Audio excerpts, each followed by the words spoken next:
आज हम सुनेंगे एक स्वस्थ मन कैसे हो। देखो मेरे प्यारे भाई और बहनों, मैं पहले भी बताया कि ये शरीर एक गाड़ी की तरह है।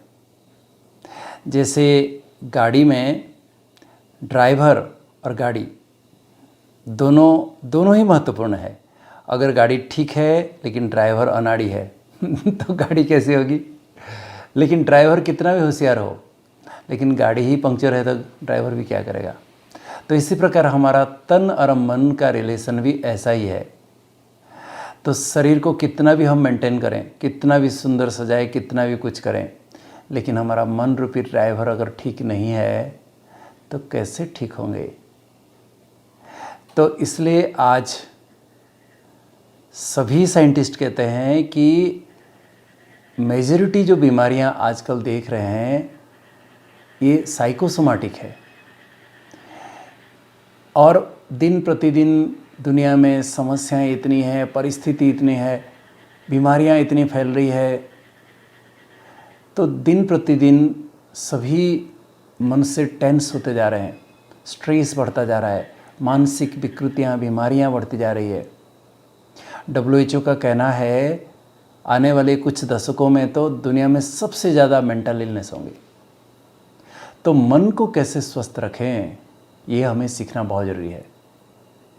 जैसे तन को ठीक रखने के लिए 3 बातें मैं आपको बताया, regular exercise, balance diet and good rest. ठीक इसी तरह मन को भी हमें रेगुलरली एक्सरसाइज कराना पड़ेगा। वो है मेंटल ड्रिल, स्पिरिचुअल ड्रिल। दूसरी बात, मन को भी हेल्दी डाइट देना पड़ेगा। वो क्या है, और मन को भी कैसे रेस्ट कराएं वो क्या है, फिर हम आगे सुनेंगे। आज हम सुनेंगे कि मन का ड्रिल कैसे करें ताकि मन सशक्त हो जाए। ठीक है। तन का एक्सरसाइज तो हम सभी जानते हैं, परंतु what is exercise for the mind. मन को कैसे एक्सरसाइज कराएं। हाथ पांव ऊपर नीचे कर देना ये तो सहज है, लेकिन मन तो सूक्ष्म है, इसको पकड़ के कैसे ऊपर नीचे करें, कैसे करें। पहले हमें समझना पड़ेगा कि ये मन क्या है। देखिए, हमारा जो शरीर है ये तो स्थूल है, ग्रॉस फिजिकल बॉडी है, परंतु इस शरीर को चलाने वाली अंदर एक शक्ति है, सूक्ष्म शक्ति, जिसको चेतना शक्ति हम कहते हैं, इसको आत्मा कहते हैं, रूह कहते हैं, सोल कहते हैं। It is a metaphysical entity जो हमारे मध्य मस्तिष्क में स्थित होकर हमारे कर्मेंद्रियों द्वारा सारा कार्य कराती है। तो आँखों द्वारा हम देखते हैं, नाक द्वारा हम सूंघते हैं, कान द्वारा सुनते हैं, हाथों द्वारा काम करते हैं, स्पर्श करते हैं, मुख द्वारा टेस्ट अनुभव करते हैं। तो कौन करता है? क्या बॉडी करता है? नहीं। जब हम मर जाते हैं तो वही सब कुछ होते हुए भी आंखें खुली होगी लेकिन आंख देखती है, कान खुला है लेकिन डेड बॉडी सुनता है नहीं। तो कौन ये सब आंखों द्वारा देख रहा था, कान द्वारा सुन रहा था? कौन? हमारे अंदर जो आत्मा है। So soul is the master of this sense organs. तो हम एक एक आत्मा है, ना कि शरीर। ये फिजिकल बॉडी तो एक माध्यम है, it is a medium to express ourself, but we are the conscious entity soul. और ये सोल हमारे, इसका सरफेस मार्किंग हमारे भ्रुकुटी के बीच में है। इनफैक्ट 2.5 इंच अंदर ही मध्य मस्तिष्क में ही ये आत्मा रहती है, लेकिन आँखों द्वारा देखती है, कान द्वारा सुनती है, मुख द्वारा बोलती है। परंतु ये तो स्थूल कर्मेंद्रियां, ज्ञानेंद्रियां हैं, परंतु हमारे 3 और भी सूक्ष्म शक्तियां हैं आत्मा की। वो है मन, बुद्धि और संस्कार। ये 3 सूक्ष्म शक्तियां हैं, इसके द्वारा भी आत्मा कार्य करती रहती है। मन वास्तव में कोई अलग चीज नहीं है। आत्मा जब सोचती है उसी समय हम उसको मन कह देते हैं। तो ideas, thoughts, desires, emotions, feelings, ये सब मन द्वारा आत्मा करती है। तो मन एक फैकल्टी है जिसके द्वारा आत्मा एक्सप्रेस करती है। इस प्रकार बुद्धि किसे कहते हैं? जो डिसीजन मेकिंग शक्ति है, एबिलिटी टू डिसीजन, विजुअलाइजेशन, जो आप कोई भी चीज़ को आप इमेजिन करते हो, ये सब बुद्धि द्वारा आप करते हो। ये अच्छा है, बुरा है, डिसीजन लेते हो, परखते हो, निर्णय करते हो। इसी प्रकार संस्कार, संस्कार अर्थात जो हमारे हैबिट्स है, इम्प्रेशंस है, एक्सपीरियंसेस है, ये हमारी पर्सनालिटी बनाती है। कर्म करते करते करते जो आदत हो जाती है हमें हमारी, इसको हम संस्कार कहते हैं। तो मन, बुद्धि, संस्कार ये आत्मा की सूक्ष्म इंद्रियां हैं। तो मन वो फैकल्टी है जिसके द्वारा आत्मा सोचती है। तो जब हम मन और बुद्धि को साथ साथ कार्य कराते हैं तो हमारी एकाग्रता होती है। कोई भी बात की बात जब हम सोचते हैं तुरंत ही वो चीज़ सामने आ जाती है, वो व्यक्ति सामने आ जाता है। आंखें बंद करके भी उसको हम देख लेते हैं, उसका बिल्कुल एकदम स्वरूप, शकल, सूरत एकदम सामने आ जाता है। तो मन को जो अपने बस में रखता है वो सारे विश्व को जीत सकता है। तो मन को बस में रखने के लिए चाहिए एक्सरसाइज। तो मन का एक्सरसाइज क्या है मैं आपको बताता हूँ। अभी आप थोड़ा अटेंशन दीजिए, आपको कराऊंगा अभी मन बुद्धि का एक्सरसाइज। देखिए, आपको मैं कहता हूँ, आप मन में सोचो ताजमहल। जैसे ही मैं ताजमहल बोला, आपकी बुद्धि रूपी सामने वो ताजमहल का चित्र आ गया, है ना? नहीं, ऐसे 4 मीनार होंगे, ऐसे एक डोम होगा, ऐसा सुंदर होगा, आगरा में है। कितने थॉट्स आपके मन में आ जाते हैं। ताजमहल सोचते ही आपके बुद्धि रूपी नेत्र द्वारा आप वो ताजमहल को विजुअलाइज करते हो। चाहे आप उसको प्रैक्टिकली देखे हो या नहीं देखे हो, चित्र में भी, किताब में भी अगर देखे हो, तो तुरंत ही वो ताजमहल आपके सामने आ जाता है ना? नहीं, आप आंख बंद करते भी आप अगर ताजमहल नाम सुनते ही वो सामने ही बुद्धि रूपी इंटेलेक्ट के सामने वो चित्र आ जाता है ना? नहीं, इसी प्रकार आपको मैं कहूँगा महात्मा गांधी आ गया चित्र ना सामने। आप आंख बंद करके भी बैठे हो तो भी आपके सामने महात्मा गांधी का पिक्चर आ गया। ठीक है, आया कि नहीं? इसी प्रकार मैं कहूँगा स्वामी विवेकानंद, आ गया चित्र सामने। तो हम जैसे कमांड देते हैं मन को, उसी अनुसार बुद्धि द्वारा वो चित्र भी सामने आ जाता है। जिस प्रकार हम सोचते हैं उसी प्रकार बुद्धि के सामने वो चित्र आ जाता है। हम जितने समय तक मन द्वारा जो सोच रहे हैं उसी अनुसार बुद्धि द्वारा भी अगर हम साथ साथ उसको विजुअलाइज कर रहे हैं तो इसको कहेंगे संपूर्ण एकाग्रता। तो हम मन को जितना समय एक संकल्प में, एक ही थॉट्स में अगर आपको मन को एकाग्र करना चाहें, जितना लंबे समय तक अगर हम कर सकते हैं, जब चाहे बदलना है बदल सकते हैं, माना मन पर संपूर्ण नियंत्रण है। तो मन को जब चाहे जिस प्रकार का थॉट्स हम देना चाहें अगर दे सक रहे हैं, बुद्धि भी साथ साथ विजुअलाइज कर रही है, तो हमारा मन पर काबू है, हम मन को कंट्रोल कर पा रहे हैं। तो अभी मैं आपको कहता हूँ कि हिमालय, तो आ गया ना हिमालय बुद्धि के सामने, एकदम उस दृश्य दिख रहा है ना, कितना लंबा होगा, नीला नीला आकाश, बर्फीली पहाड़, कैसा सुंदर मनोरम दृश्य सामने आ गया। इसी प्रकार अगर आप, मैं कहूँगा एक पीकॉक, एक मोर आ गया सामने, द नेशनल बर्ड, कितना सुंदर नीला कलर का उसका नेक होगा, कितने सुंदर उसके मोर के पूंछ होंगे, कितना सुंदर प्यारा लगता है, सामने दिख रहा है। मन को एम्पावर करने के लिए, आत्मा को सशक्त बनाने के लिए एक्चुअली स्पिरिचुअल ड्रिल कराया जाता है।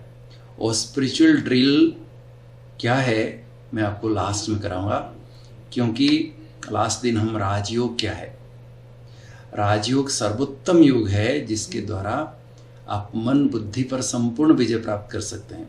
वो साइंस एंड आर्ट्स जो हमारे श्रीमद् भगवत गीता में वर्णन है वो हम बाद में चर्चा करेंगे लास्ट दिन, क्योंकि उससे पहले थोड़ा प्रारंभिक बातें आपको समझना भी पड़ेगा। तो जैसे शरीर को, हाथ को ऊपर नीचे करना, पुशअप करना, सिटअप करना, वार्म अप करना, स्ट्रेच अप करना जो हम सीख रहे हैं, ये सब तो इजी है, हर कोई कर सकता है। लेकिन मन बुद्धि को कंट्रोल करना ये सूक्ष्म है। इस पर जब आप मास्टरी करेंगे then you will be spiritually empowered.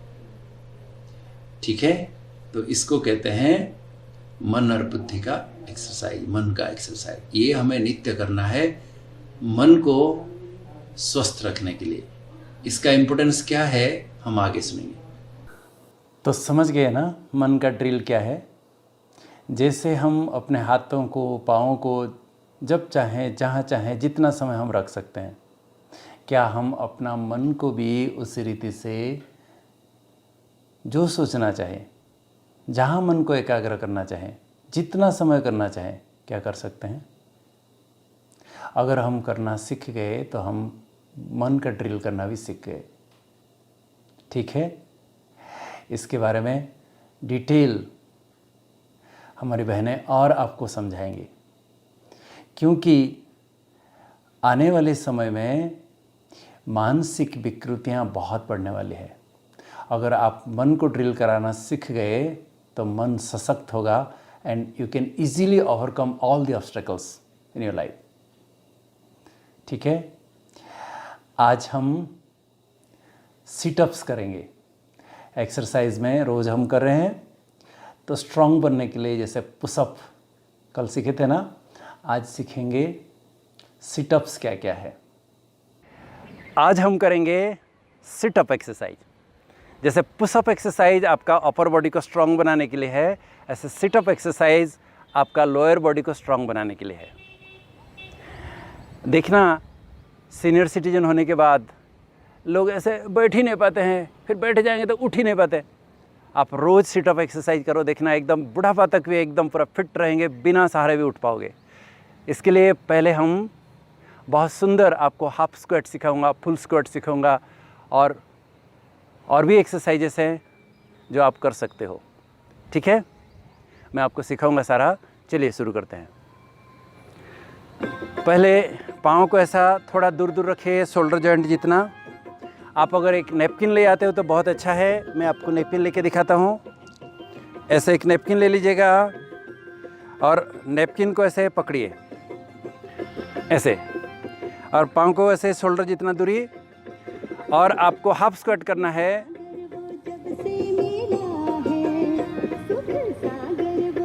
आगे नहीं झुकना है, कमर को पीछे लेना है। देखिए, आगे नहीं झुकना है, आपका यहाँ टच होना चाहिए। फिर ऊपर टाइट करना है, फिर टाइट करना है ऊपर, आगे नहीं झुकना है। फिर उठो, वेरी गुड। ऐसे इसको कहते हैं हाफ स्क्वाट।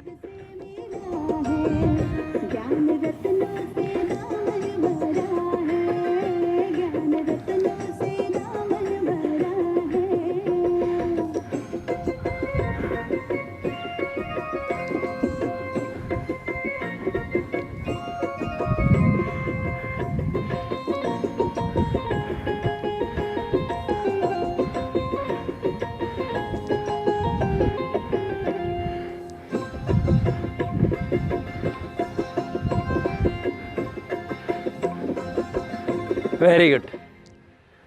अभी हम करेंगे फुल स्क्वाट। ठीक है, फुल स्क्वाट करने के लिए आपको नैपकिन की ज़रूरत नहीं है। पाँव दूर दूर रखिए,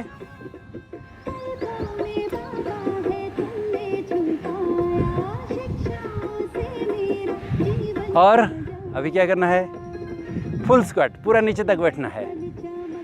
इसमें भी आगे नहीं झुकना है। आप पाँव दूर दूर ऐसे रखिए, हाथ को आगे स्विंग कर सकते हो। देखिए, आगे नहीं झुकना है, पूरा बैठ जाओ नीचे। उठो, टाइट, मसल्स को टाइट करो, फिर बैठ जाओ नीचे, फिर उठो।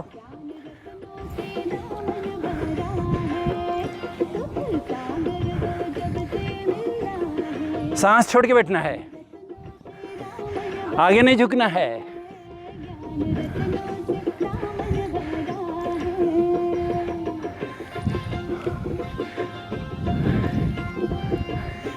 Very good. इसको कहते हैं फुल स्क्वाट। और भी बहुत सारे स्ट्रेचिंग और सिटअप एक्सरसाइज है। जैसे एक है सुमो स्ट्रेच। क्या करना है, आपके पाँव को ऐसा दूर दूर रखना है और पाँव ऐसा खुला रहेगा। ऐसे आपको दोनों नी को पकड़ना है, ऐसे सुमो रेसलर जैसे करते हैं। जितना हो सके नीचे जाओ, ये दोनों नी को बाहर धकेलो।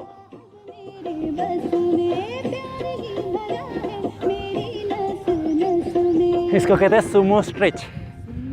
अभी करेंगे सुमो स्क्वाट।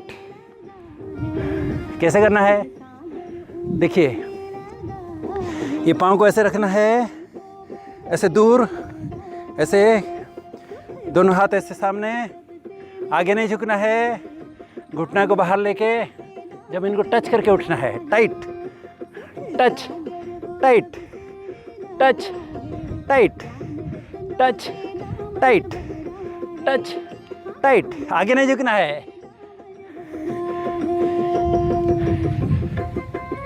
इसको कहते हैं सुमो स्क्वाट।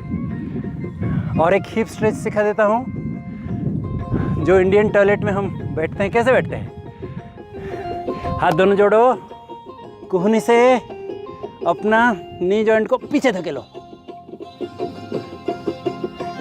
ये अंग्रेज लोग आके हमारा हैबिट ही बिगाड़ दिए। कमोड में बैठे बैठे ऐसा लोग बैठ नहीं पाते हैं। यही स्ट्रेच है। Very good.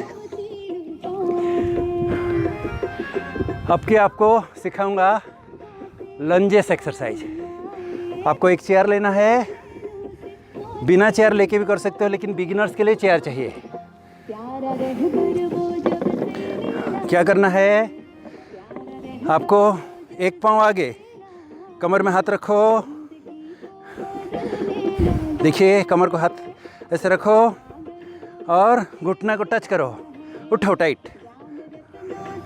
ऊपर उठो। कुर्सी खाली जस्ट सपोर्ट के लिए, उसमें प्रेशर नहीं लगाना। इसमें आपका लोअर लिम्ब एकदम मजबूत हो जाएगा। आप दूसरे पाँव भी कर सकते हो।